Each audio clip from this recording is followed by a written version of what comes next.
Welcome to this webinar. We're so happy to have all of you here. Just to get started here, Kat, just tell us, where you're from, kind of what you spend most of your time doing, just a Sure. little bit about yourself. Absolutely. So I'm actually in sunny Southern California, and I have a full-time role in a consulting company that works exclusively with nonprofits. So I've been in the nonprofit world for a long, long time, mostly in fundraising and helping help people find the funds to run on mission and move that forward. So that's the bulk of my daytime is dedicated to that. And then I have a wonderful husband and two daughters. They're 9 and 11. They keep us very busy as well. And we just try to spend as much time as possible together and outdoors. Those are some of our goals at the moment. Well, that's good. You live in a beautiful place to be able to go outdoors, right? True. This is the privilege of this location. Yeah, exactly. Well, so I've got some different things I just want to talk to you about tonight and ask you some questions about the program and things like that. As you know, for those people that are joining us, the Spiritual Direction Certificate is a 2-year certificate here at Divine Mercy University to train people to become spiritual directors. Within the understanding that the university has of the human person, that Catholic Christian understanding of the human person, which is all about flourishing and living that abundant life that Christ gave us in John 10:10, right? So the spiritual director is really trying to help the person that they're directing to flourish in their relationship with the Lord. So Kat, what drew you to this program? Did you want to be a spiritual director before? How did this come about? It's such a great question for reflecting about how did I get here? I can tell you this, I didn't know why I was necessarily beginning the program, and I still leave that room for where it's eventually going to apply and take me, even though I am, of course, seeing clients right now. I think initially I had been heavily involved in ministry in a number of ways, women's groups, children's liturgy, and different aspects of that, kind of the pastoral life of the church. And part of me always has been fascinated with the psychological side of ourselves and how that impacts our relationship with others and our relationship with God. And I think a number of things just converged. I didn't know anything about spiritual direction, a few years prior to applying for the program. I became aware of it through a friend who had also completed a program, and I, just got curious about, so what is that? You're doing what, and you're working with people in what way, and started to understand the practice itself, and realized that there were so many elements of the way that I was already engaging with people and moms and students and things that were kind of in the sphere of spiritual direction without necessarily all the tools to be able to really offer. So that's really how it came about. And I remember once I knew about it as an option, as something to do, as something to pursue, it was actually right when we went into lockdown that I was like, well, I mean, I have a little more time on my hands, so maybe I should check this out. And it was still a convergence of all those things, that slow discernment and that kind of hearing that voice, and a number of other things coming together to say, yeah, I think it's time. So I will say, when I started, I didn't know. I wasn't saying, yeah, I'm going to be a spiritual director, so let me sign up for the spiritual direction program. I thought, this is a wonderful set of skills that I can use for any ministry that I'm working in.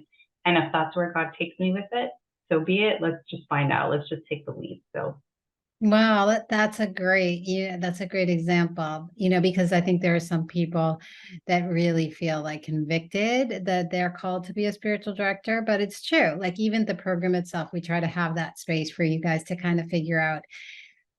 And I was just talking to another student of the certificate today, just about, she's a graduate too, and just about how this door is opening up other ministries for her in the church, and she and her husband have decided to kind of work together, and their kids are in college, maybe to come up with a nonprofit. So you do see that. I think once you start getting involved in this, yeah, or you've been in ministry already, but now it just takes it a step further or deeper, or you see possibilities, more possibilities maybe where you can go with these skills.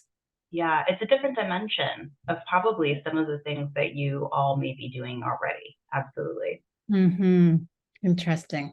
And it will affect all of the relationships that you're in as you learn about these skills, about the human person, about God's design. You suddenly look around and realize, oh, I'm doing this and that and the other, and I could probably do that differently or engage in conversation differently. And it's very transformative. Yeah, exactly. That's what I was getting that sense. So you really feel like it changed you as you went through it. Absolutely. I had no idea what I was in for, and not in terms of like it was this big emotional toll over the years of going, but it was just more of a recognition of this maturing in faith. And it happened at different rates. Sometimes that it felt slow and sluggish, like, I mean, I'm reading the things and I'm doing it, but I'm not sure. And then there would be a period of what felt like more rapid growth or deepening, or Mm-hmm. so definitely you take your own journey along with the work as well. Yeah. Yeah, interesting, right? I mean, we definitely, when we created that program, we definitely created it so that it allow you to kind of grow in your relationship with the Lord. But it's always beautiful to hear just how that happens for each person, right? And the awareness. And like you said, that there were certain moments where it was stronger, and then other moments maybe just kind of gathering information, and then it would all come together or something. And then in my case, it was kind of interesting. I actually did take a break. So I didn't end with the cohort that I started with. Not that I would necessarily recommend it, but we had no idea. Again, I thought you mentioned I started in COVID. We moved in the middle of me attending. And it was a big move, big upheaval of all of our lives, schools, jobs, everything. And so I took a break, and then I came back, and it was just like jumping right in, with my new group and kind of moving forward. So I guess what I'm saying is it's just allowed that space for, your whole life. It's a whole integration kind of piece. And that was totally the right thing for me to do at that point. And I came back in a better kind of mindset and ready to tackle that. I couldn't probably not have continued while all of that was going on. It was, like I said, a big upheaval. So it was great how the program kind of works with you. Yeah, exactly. Of course, got to be realistic. Life happens, as they That's say, right. right? So, yeah, Yeah. that opportunity to take a break at some times, just because you only can do so many things at once. And the program, even though it doesn't take a lot, it's like 6 to 9 hours as you're going through the classes, but it does take a focus, right? Yes, exactly. And the mindset as well, just to Mm-hmm. be prepared to receive all that it is. Mm-hmm. Yeah. Uh, but definitely, as much as you're kind of putting into it, I think all of us would talk about how much we're doing that, you know, just from the material and the program, from the staff, but also from when you get into practice. It Mm-hmm. takes a lot of, it does take emotional and physical energy to engage with people on the deep level in the spiritual realm, but you receive so much. Not that that's why you do it. I think it's God's way of taking care of you. Yeah, You just get so much exactly. back. Yeah. Exactly. Sometimes I say to the students that as you minister to others, God ministers to you, right? Right. And that's what, Exactly. yeah, it's that experience. So, and so now that you finished the program, do you get any clarity about how you're going to use the training? Yeah, I would say a number of things. So, in course of doing the work, of course, you put in your hours, and so you create these relationships, or God puts them together. So I see several people that I started seeing through the program still today, and that's a really special part of my time and my ministry attention. And I never imagined that, I was like, am I going to have a practice? I don't know. So definitely, I have a practice. You check out my website, right? And then I ended up getting referrals from other people as well. One of the places too that it's become immediately applicable is that my husband and I are involved with a retreat center near us, Catholic Retreat Center. Mm. And we have been doing the marriage retreats there for the last several years on that retreat team. giving talks, and then just making ourselves available to couples that are coming on retreat together. And this has really enhanced all of that, of course, right? So we had our own set of skills and challenges and things that we're able to share with them, that now I can kind of go that much deeper into this space with them. And if, you know, we kind of say, I'm available, and if you want to meet with me when we're not in session, or that kind of thing.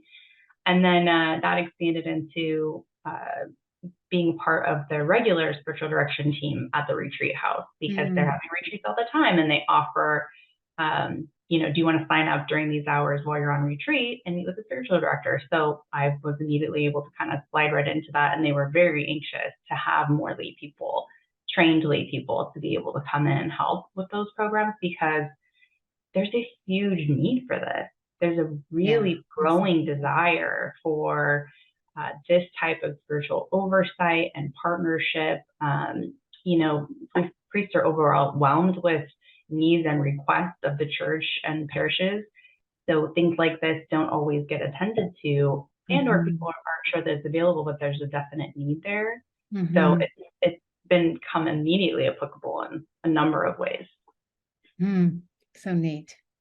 Yeah, exactly. And that's what I find. I think every week I get a couple phone calls of like, how can I find a spiritual director? I definitely think as people become more aware of what it is and how beneficial it is, the desire is definitely there. So the need's been growing. So it sounds like when you got into the program, you kind of knew what spiritual direction was. You were probably starting with a spiritual director or something like that. Yeah. I had, so by that point I had been seeing a spiritual director for a while. And, you know, that was part of it too, kind of bringing to them. It was just an interesting conversation. Hi, spiritual director. I kind of think I could do your job, right? It was interesting to bring it up, you know, with them, and having that trust relationship to be able to do that. But yeah, they encouraged me as well. And, you know, we're able to say, you know, I see this and this about the way you interact, and I think that this is a good path for you, and so forth. So that was beneficial. So yeah, I was by that point I was familiar, but it certainly was until you experience all of it, you don't know. And also there's a lot of different approaches to training in this space, right? I was particularly attracted to what I saw in this program because of the really beautiful balance of our that understanding of the human person, balanced with everything that we believe and know to be true in our faith, and how they really work together, and how God's design is just so beautiful around that. You can't ignore one at the expense of the other. So that, to me, about this program was a big attraction. And then I would say getting into it immediately by the first class, and then you see as you go to the second and the third, I was always struck by how well everything built upon itself. Like, we could never have learned this before that. And this part was such a crazy, amazing foundation for this other piece. So the whole time I just kept thinking, wow, what a beautiful through line. Like, it's just very appropriate, you know, as you go. And then this piece builds and this piece builds. And you really do feel, you know, somewhat complete. You know, we're always going to be learning, and there's always so much to know. And there's definitely a leap of like stepping out and doing it for yourself, right? But there was definitely a feeling of being well formed, right, through the process. Exactly. I often think about, you know, when they send you home from the hospital, if you've had kids, and they're like, okay, especially the first one, they're like, all right, it's time for you guys to go. And you're like, they're sending me home with, I don't know, I have no idea what I'm doing. I don't know how to do this, but you don't get that feeling at all. You go, okay, like, I actually feel really prepared. I feel like I know we've done all of the steps. We've practiced through all of the machinations of things that could come up and will come up, that it really just makes that a smooth transition into continuing to do the work. Yeah. Like, you feel confident when you're leaving, that you're not being thrown out into the wild world, or that you actually have the tools that you need. Maybe just need to keep on practicing, and and have your supervisor that helps you out.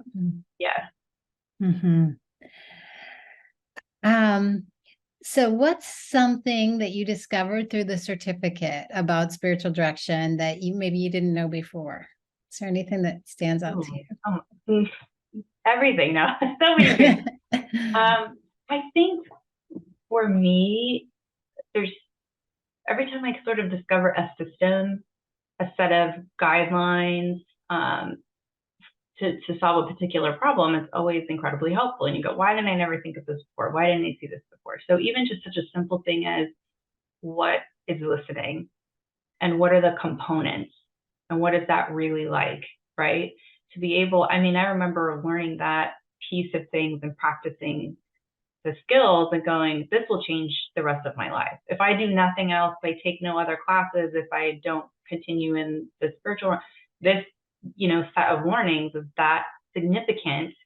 Mhm. So it's really eye-opening several times throughout the course where I was like, this is such valuable information. This is so great. So basic things like that, like the different steps to listening skills, that was a huge one. The other thing were some of the deeper mysteries that are related to things like the discernment of spirit and the actual systematic learning from our fathers of the faith about how to discern, and that these techniques and practices have been around for hundreds of years. It's like we're sitting around looking for that next book to help us figure out what God wants for us, and what's the latest paperback that's going to do that. But we have a precedent, we have Mm. guidelines and understandings from these amazing spiritual leaders that are completely applicable, and they are like a little handbook for how to approach a decision, how to hear God more clearly. Mhm. So that was new to me for sure. Mhm. Hmm. Yeah, it's nice, right? Sometimes discernment feels like a really big word, right? But it's a really, Right. really, there is a lot of wisdom that we already have, and that it is pretty practical when you read some of those things, even though it's St. John of the Cross or St. Ignatius of Loyola, it's just some very practical Yeah, elements that help. exactly. Hmm. Okay, so what was the most difficult for you as you went through the certificate? Oh, let's see. Well, for one, if you haven't been in school recently, sort of get back into the groove of how that works, reading and homework and writing and all of those pieces. So that was, I think initially, I think they do a good job kind of like ramping you up so that you're comfortable with that and kind of get back into that. I think probably for me is the reading. I think for me it's some of the really dense, deep theological reading. Those are the hardest parts. But then you find just the fruit of them as you go into the discussion sessions, as you go into the writing prompts and things like that, and you realize how much is there that you can Hmm. walk away with. But definitely, that definitely challenged me. It's been however many years since I read a textbook, or and not this is a little different than that, but that was definitely the most kind of challenging piece. Was that? And how was it? Had you done online learning before, or was That's a good that question. hard? I don't think so. I think this would have been my first time in the online learning experience. Yeah, Mhm. yeah. Which I actually found to be one of the easier parts of it to engage with. And also, I think I was concerned. I think when I first found out, oh, it's not all live classes, like every time you meet and every session, I was like, well, how's that going to work? How am I going to learn anything? I got to have to hold myself accountable. And then I just forgot I even had that initial fear, because you just get Mhm. into it and there's so much engaging going on with your team, with your professors. Yeah, I never looked back on that. Yeah, exactly. You feel like you're going to be just kind of by yourself, right? But through the Yeah, but you're platform and not. everything, yeah, there's a lot of back Yeah, and forth and real sense of the others going through it with you and stuff. yeah. And you Mhm. really do form these deep familial bonds with those folks that you meet in the program. Mhm. Like I Mhm. know places all across the country where I'm sure I can crash my head if I wanted Mhm. to show up on someone's doorstep. Oh, that's great. Yeah. Yeah, you share a lot as you go through the program. Yeah. Mhm. Mhm. In a deep way. Yes. Mm-hmm. Um, well, this is another general just about the program, but what did you find to be the most helpful? It's kind of difficult, but I question. I think for me it was practice. It was the practical doing it. That's my probably primary way of learning. Even Mhm. when I pick up some material, I say, okay, so then give me an example, right? So I understand it in theory, I see what you're saying, but give me a for instance. So the fact that there's so much practical application, and I think it was probably part of what was most caused the most anxiety for people, me included, or it was nerve wracking. Was like, we're gonna pretend to go in these scenarios, and we're gonna do it live, and we're gonna record it, and we're gonna share it, and these things. But it was like I said earlier, is transformational in a lot of Mhm. ways. I mean, and again, another thing that we just, I think all of us would say, like, yeah, you never look back, you get started and you do it, and it's so helpful. It was just so Mhm. helpful to do that live practicing and over and over. Okay, try it this way and try it with this scenario. Now try to apply this skill. Like I said, it builds on itself. So Mhm. you get one skill going pretty good, and then we're gonna add a second skill while we're doing that same activity. It was that repetition was perfect. It wasn't too much, but it Mhm. was enough to really build confidence in those skills. Yeah. Well, it's definitely a very intentional design when we created it, very intentional, just like knitting it all together with a team, just from the theological side, from the human science side, and then educators that are used to, that are trained for online learning and designed for online learning. So a lot of great people in the room intentionally trying to make all those things come together. It Right. definitely shows. I'm always talking about the program to people, and I have a couple of folks who have started since Mm. because they were like, "Okay, so tell me more. What are you talking about?" One Mhm. of the gals at the retreat center where I started helping, right? She was like, "So, where did you go? And tell me again." Like, you got Mm. to go there. The place. Mm. Well, that's great. It's so good to hear that.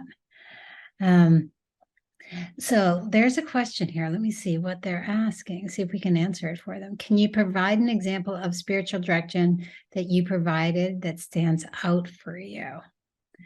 So this is Jackie, that's coming from Minnesota. So, Jackie, when we're talking about spiritual direction, we're talking about an actual session.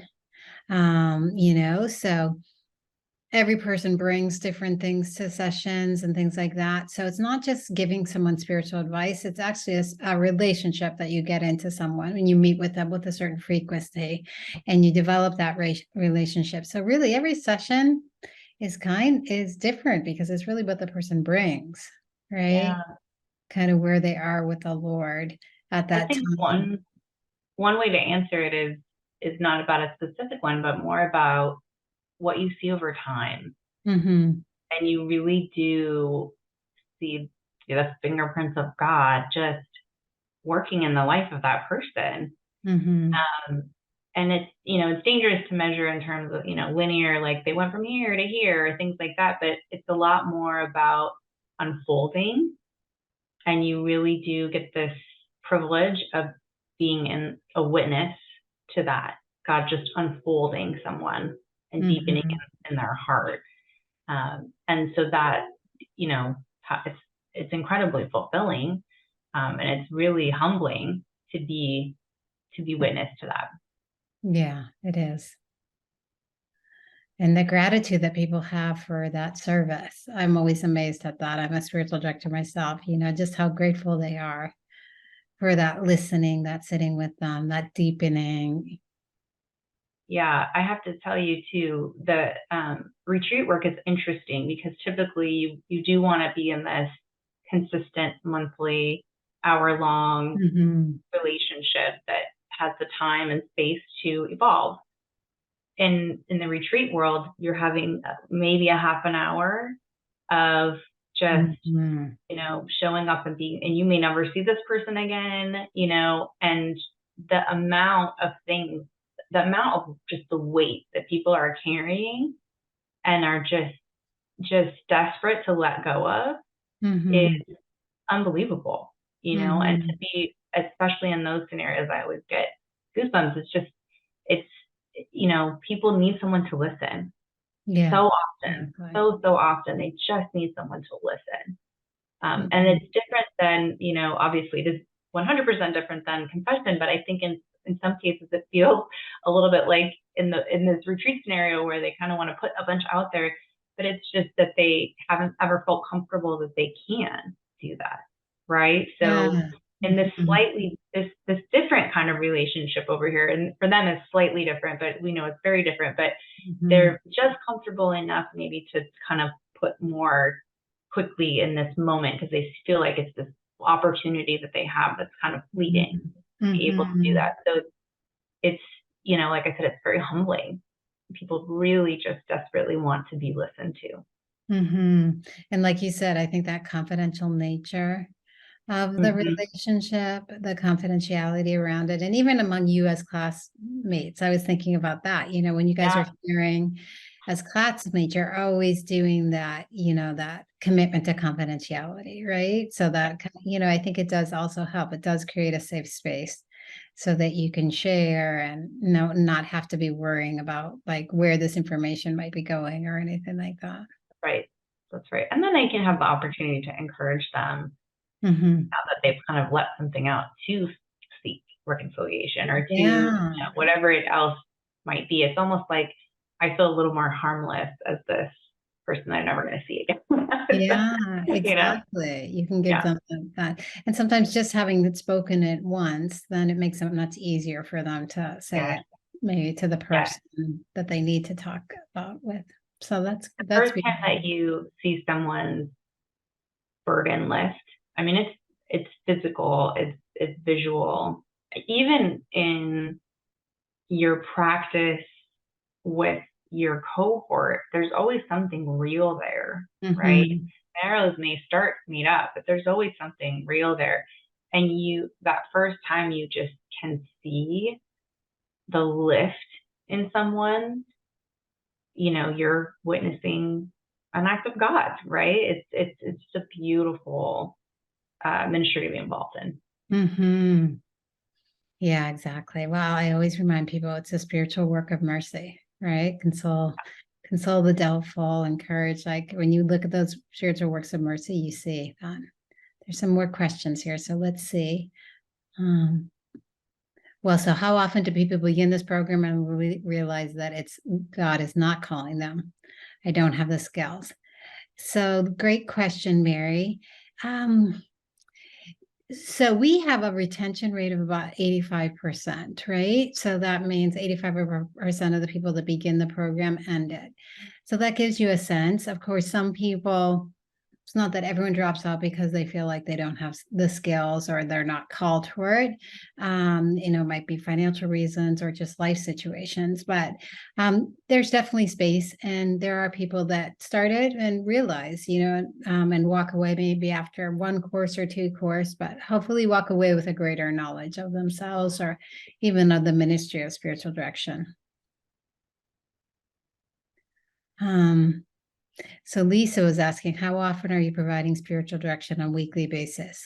Was it easy to set yourself up with direct days?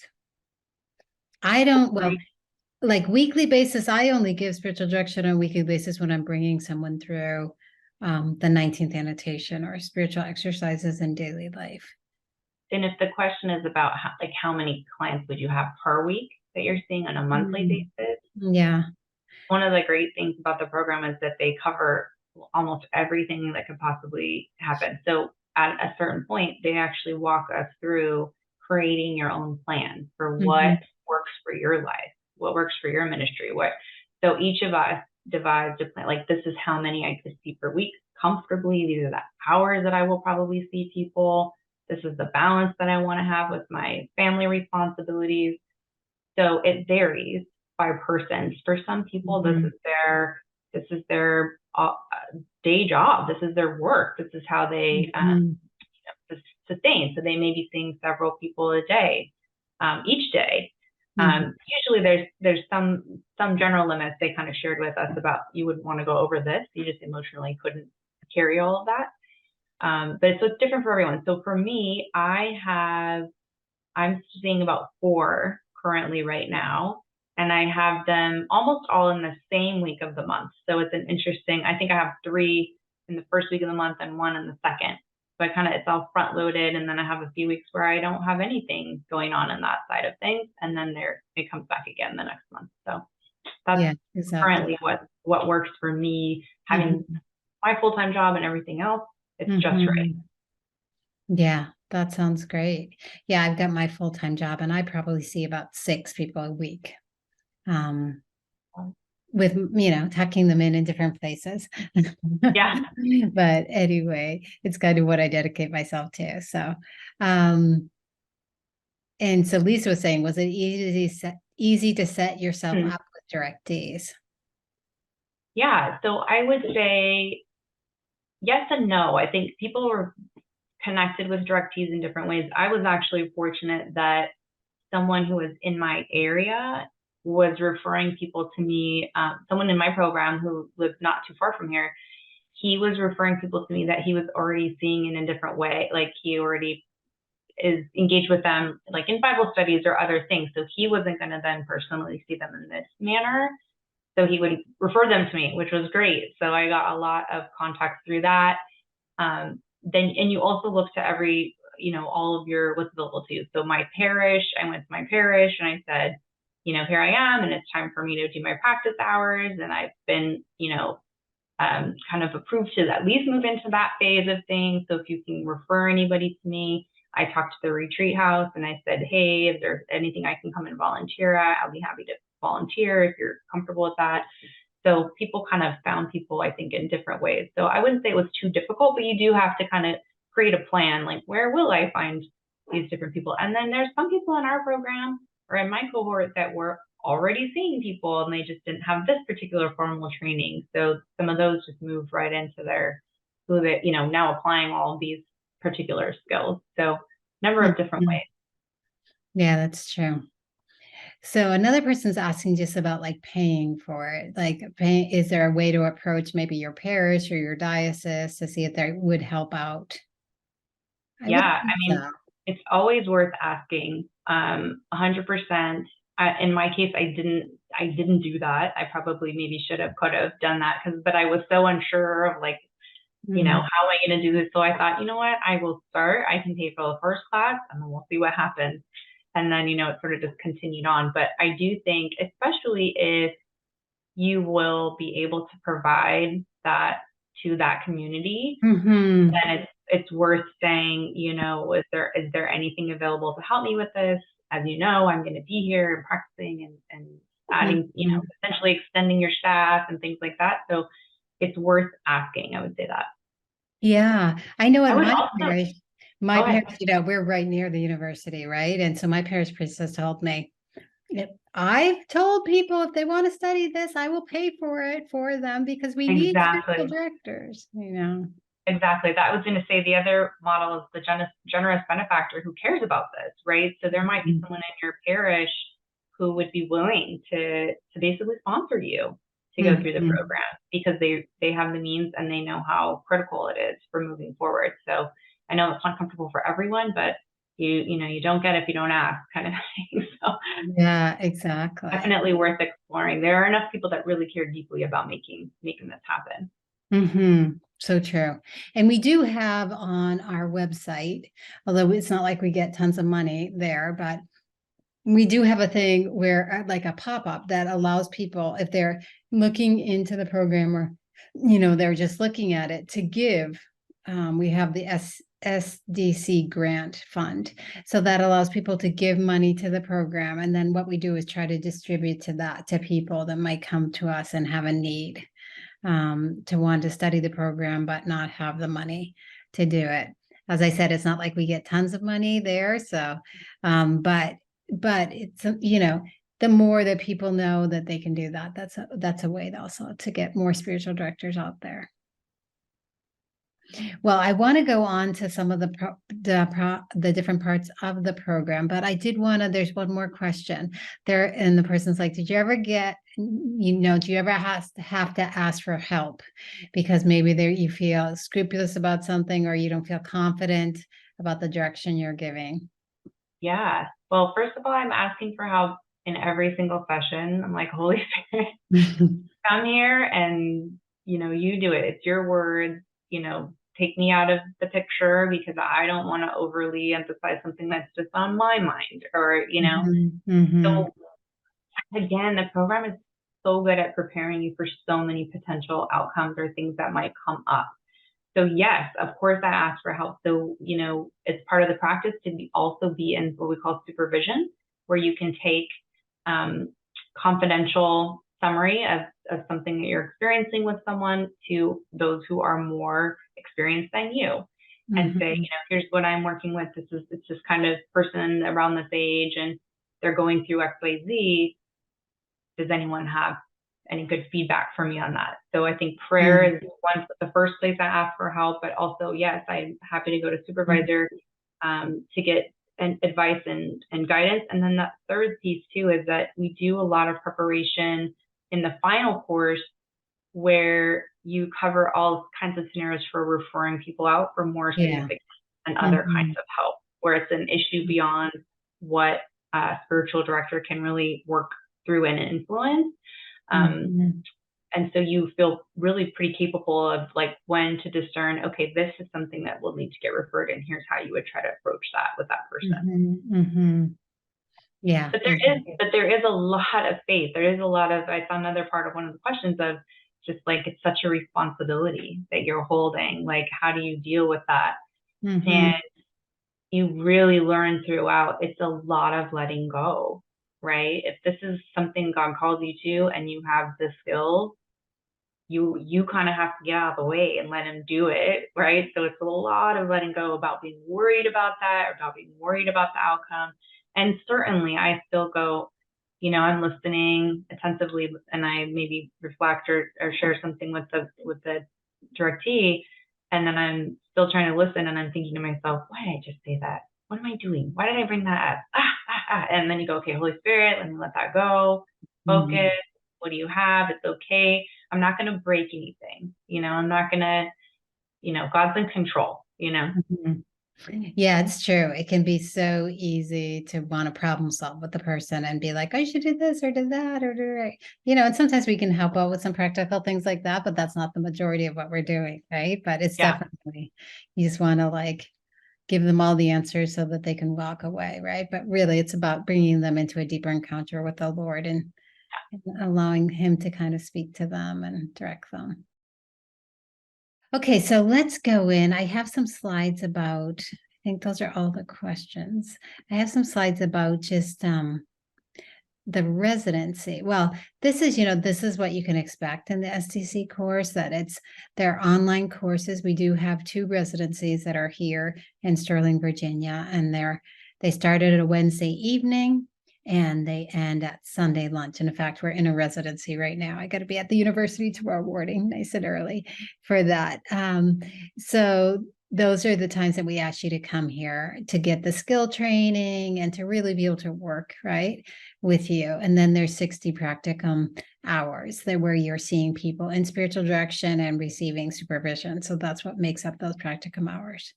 There's 6 courses. And as we were speaking about before, it's asynchronous, meaning like Kat made that referral. It's not that you're getting online for classes every week. It's you work through the material all together, respecting those weekly deadlines.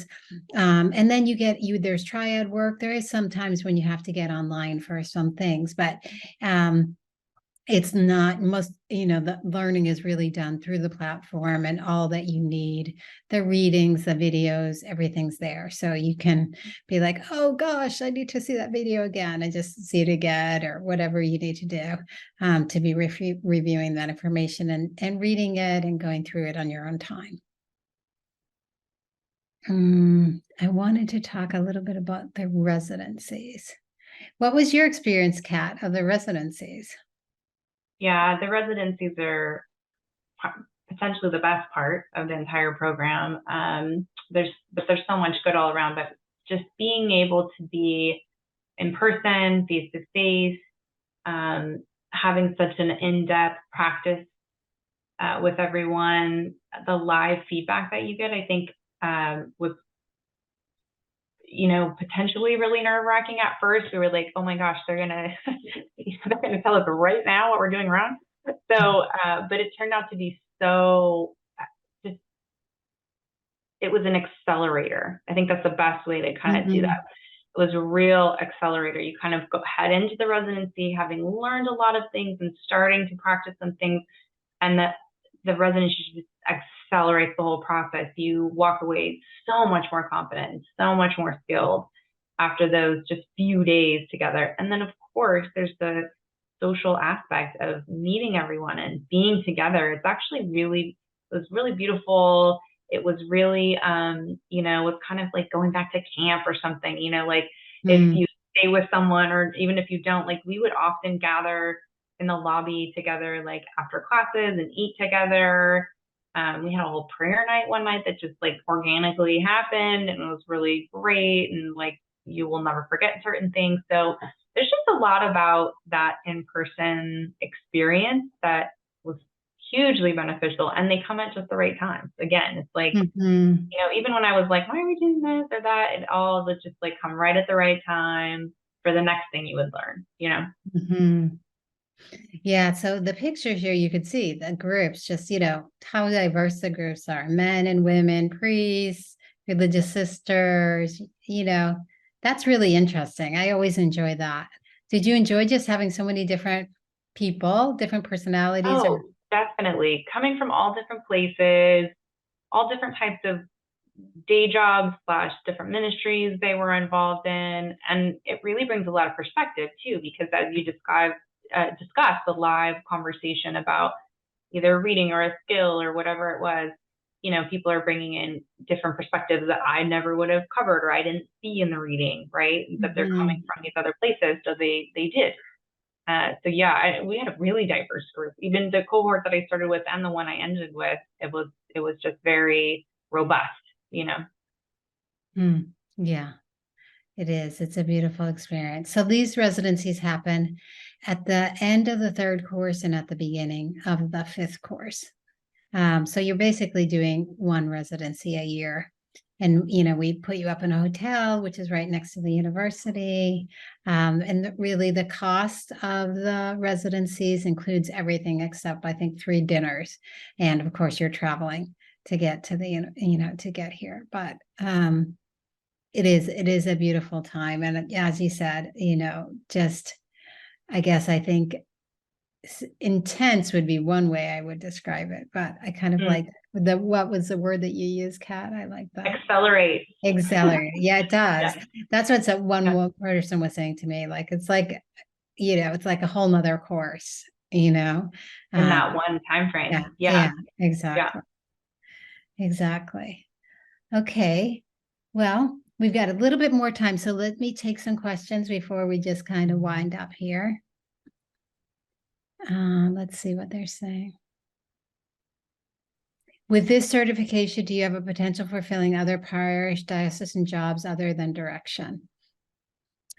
I mean, it definitely is created to help someone become a spiritual director, but kind of like you were saying, Kat, just like the listening skills. I think it really does help you to be able to be in kind of any type of spiritual situation and have a spiritual conversation. Like you were saying with the marriage retreats, it's helped you a lot.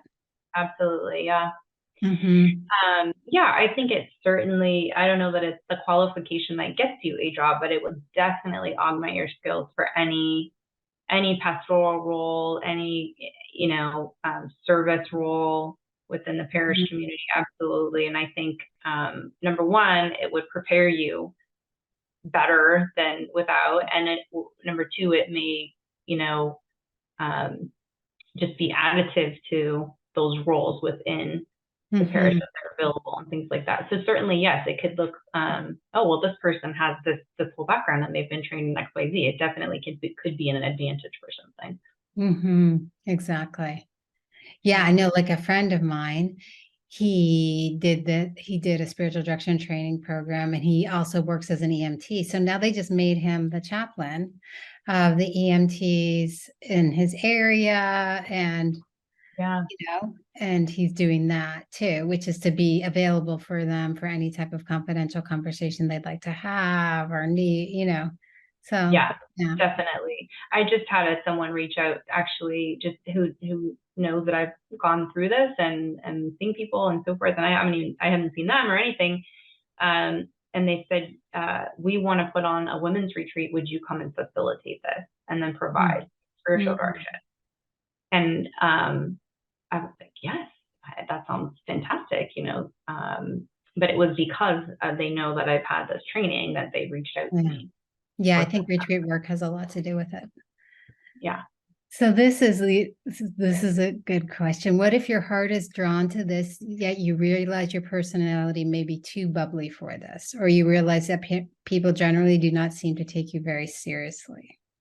Mm. Well, there are a lot of different personalities. I haven't, Different. it's not like all of you guys in the program are serious, No, timid, quiet people. I would say, um, I was going to say 10 years ago, but maybe 5 years ago, I don't know that anyone would have believed me if I said that I was going to do this. So I wasn't really the best listener, to be honest. Mhm. And I would definitely put myself in the extroverted category. I'm also, I might seem like I maybe know what I'm talking about here, but I get to present frequently, something that I do frequently for work. So not everybody looks like me either in terms of, Mhm.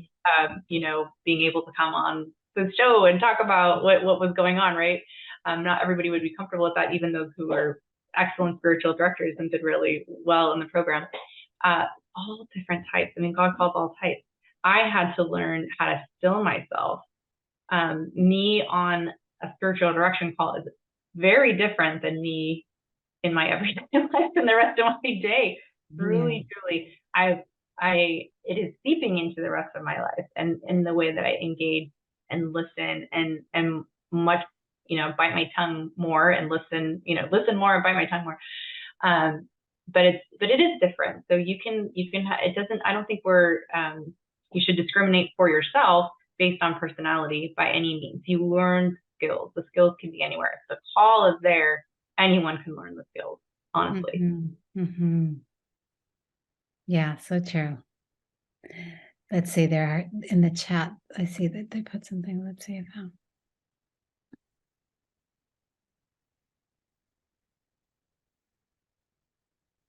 How do you deal with this big responsibility, pressure, and privilege of helping to guide souls, others? Any fears? Oh, lots of fears. Yeah. You can't let those stop you. We talked about this a lot in maybe some of it formally in the course and a lot of it informally with, like, especially in my cohort, we talked about it. And, it is a lot of let go and let God, because you have to trust that he's called you into this role and that is for a reason. It's like Moses. He was like, I can't be the one, I'm like a stutterer, right? No, I have you. I know what I'm doing. Don't question what I'm doing. I know why I have you here into this. And it is hard because you do feel the tremendous, at least at first, this tremendous responsibility. And I feel like it's important never to completely lose that, because you don't want to become it like it's mundane and flippant and you're not realizing just the gravity of being in someone's spiritual walk with them. But you do learn how to let go and let the Holy Spirit do what he's doing. And a lot of the skills you learn is to take yourself out of the equation, right? So you take your personality out, you take your scrupulosity out that you might have, you take the way you feel about the scenario out, and you learn how to be very attentive to your own inner movements so that they're not influencing what's happening in that space. You can set them aside and extract them from what the Holy Spirit is doing. And it's through that process that you also learn how to let go of concerns like that. Or, expectations might be, or if you might mess something up or anything. So all of those skills help you to help set that aside. And so for me, like I said, of course, you still get caught here and there and in sessions and want to beat myself about something I said, or did I step in something there or anything. But again, immediately following that, it's like, okay, Holy Spirit, just take that right now. I'm not going to think about that. I'm not going to worry about that. You can take this where you need it to go. Exactly. And then I was also thinking kind of the work that's done in the program of helping you understand kind of what the field of the spiritual director is and kind of what you're getting trained to do and kind of what's outside of your area of Right. training. And so that you can make referrals or, always be able to say, well, this is probably what I can tell you about it, but this is, I don't know this. You'd probably want to find a priest, maybe to ask him, just that capacity, that healthy capacity to be able to say, well, this is what we're Yeah. doing. This is how I can help you. That I'm not a counselor. I'm not a moral theologian. I'm not, right? So, Yeah. uh-huh. Knowing your limits. Yeah, Yeah, absolutely. exactly. One more question here. Do you have a support team after you finish the program to assist with any future issues? Absolutely. Definitely. You can probably tell everyone more about that than I can, but you are set up to be in consistent supervision, and ongoing supervision based on the number of hours that you're seeing people. You kind of have a Mhm. goal of how often you want to be in supervision to help catch anything Mhm. like that. Yeah, so and that's a thing you do. And I do always, when students graduate, kind of let them know some of the groups that exist or how they can kind of get themselves. We go through that process at the end of that 600, that last course of like, okay, what kind of supervisor would you need? What type of support you need as you're doing this, so that you can start thinking that through and have that set up. But yeah, you do need that support. The university doesn't establish those things ourselves, but we really try to give you kind of the resources and the tools so that you can find that. So that's great. It's always helpful. Well, we're really getting towards the end here. So, Kat, is there anything that you'd say to someone that's looking into the certificate? I wish I could convince everyone, especially if you feel that pull and that tug and some kind of call to it, because it is really transformational. Which I know could sound scary, but I think it's a lot about in what doses, and it's just at the right pacing for what you can consume, what you can process, And so, yeah, I would encourage anyone to look into it. And my thought is, do a class. When I did the first class, I wasn't like, okay, I'm doing this whole program. I was like, I'll take a class and see what I learn and see if this feels right, like the right place to be. And then it just flowed from there. And I had one person who did leave midway because it wasn't what they were looking for. And it's like, okay, well, yeah, I learned a lot. It was really great, informative, and I created all these new relationships and everything, right? So that was my thought, is just take a step and see what happens from there, right? So Yeah, exactly. And it is a pay-as-you-go program. So as you register for each course, you can take it. You don't need to be paying upfront for, it's not like a college education or anything like that. So that pay as you go does help you to kind of register and then take a course and then see. And there's spacing between all the courses that definitely gives you're taking 3 courses a year. So that's giving you time for reflection and prayer and just kind of life to happen and see where God's taking you. I did want to leave with just to give a little information that on the website, there is, if you go onto Divine Mercy and under the academic programs, you'll find the spiritual direction certificate. And there's, some of the information we've given you tonight is there. You can also get in touch with Greg Shapiro, who's our admissions advisor. This is his phone number, and you can, call or text message him either way or email him. And he'll be able to have, a personal conversation, maybe answer some more questions that you might have about the program. I see that there's one more question that came in here. So how many courses, David? Okay, so hopefully you got that, David. It's 6 courses and it's $800 a course. The residencies do have a separate price, which is that $1,100 for the residency, because it covers the teaching, the materials, the lodging, the food, right? And you take care of flying in and flying out, or driving in and driving out, or luckily we're very close to the Dulles airport, like maybe 10 minutes from there. So it's really easy to get in and out of the airport, and the hotel shuttle picks you up. So I think I was always coming the furthest, and I made it. So yeah, exactly.